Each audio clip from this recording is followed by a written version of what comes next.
responsibility.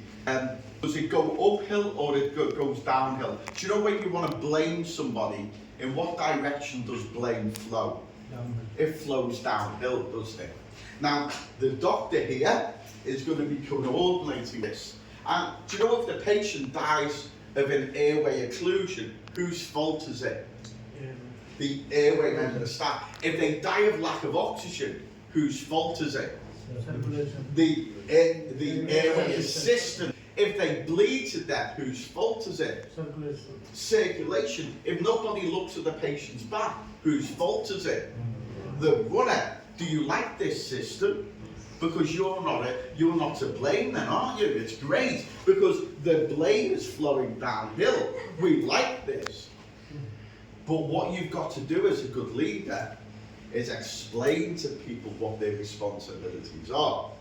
And if I say to you, this is your role, yeah?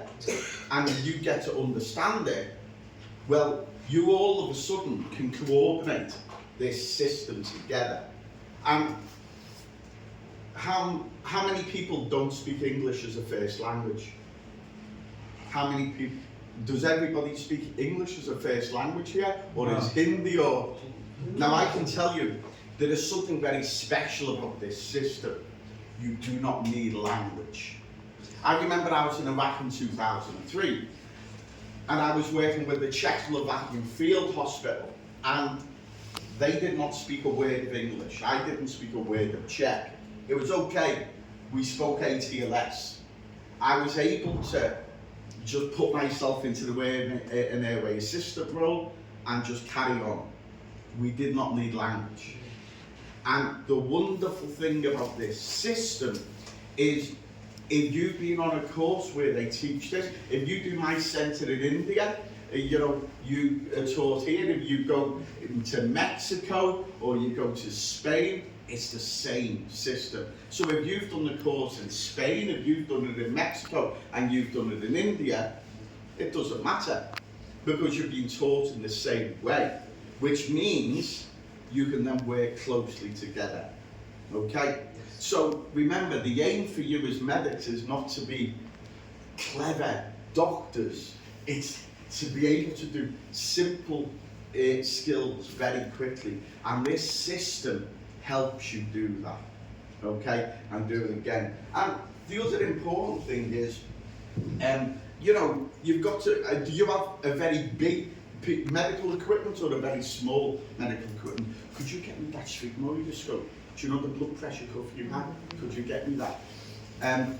So you do you have a very small medical kit or a very large medical kit? Small. Small. And is it all in a Pelly case? Yeah. Yeah, well, it's all in a Pelly case. So when you have a medical emergency, do you open it? Are you allowed to open it during a medical emergency? Yes. Yeah, and do you suddenly find that you can't find anything because it's just a big morass of equipment that goes everywhere? So not only is this system very important, how you organise your equipment is also very, very important. Okay, just this thing, just that. And what I will tell you about a good medic, what do you reckon are your best tools as a medic? What do you need to take everywhere with you?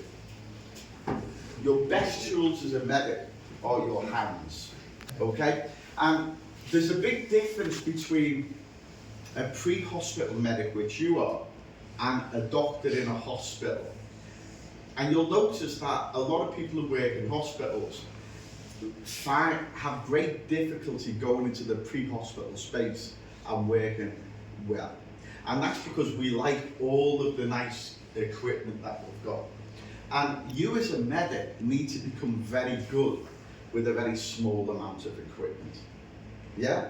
Just because you've got a small amount of equipment doesn't mean you can't be a good medic. Yeah?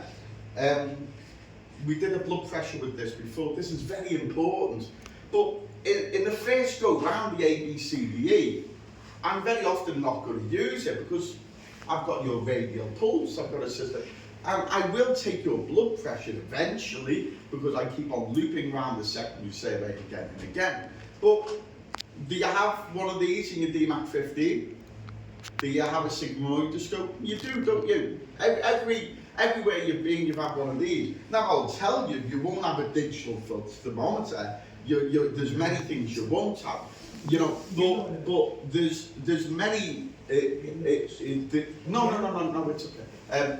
But you will have a very small amount of equipment, and as a good medic, you've got to be able to look at a very small amount of equipment and use it and use it elegantly.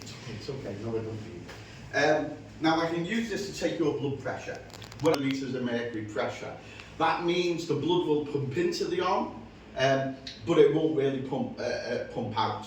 Okay, the venous return. So your veins will become engorged. Can I use this as a venous tourniquet? Can I manage to get enough pressure to get 70 millimeters of mercury pressure?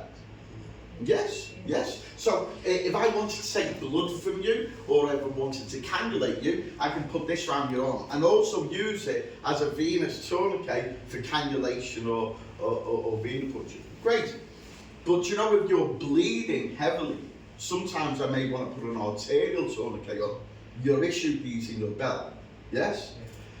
Now, an arterial tourniquet needs a pressure of 220 millimeters of mercury pressure. Okay? Can we achieve that with this? Yes or no? Yes or no? Yes. Do you don't know?